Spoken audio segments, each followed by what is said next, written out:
एका घराबाहेर 3 लहान गरीब मुलं बसली होती. त्यांना अतिशय भूक लागली होती.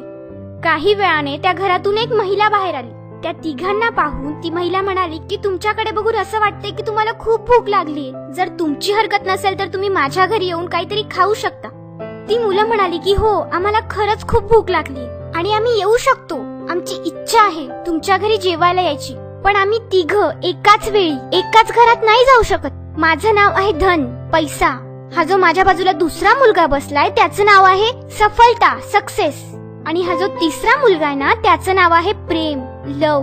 तर तुम्ही आमच्या तिघांमधून कोणाला तरी एकालाच तुमच्या घरी घेऊन जाऊ शकता. बाकीचे 2 जण बाहेरच राहतील. आता तुमची मर्जी आहे की तुम्हाला कोणाला घेऊन जायचंय ते. हे ऐकून ती महिला म्हणाली की मी माझ्या कुटुंबासोबत चर्चा करते आणि मग तुम्हाला सांगते. तिने तिच्या फॅमिलीला येऊन सगळं सांगितलं. तेव्हा तिचा पती म्हणाला, आपण पैसे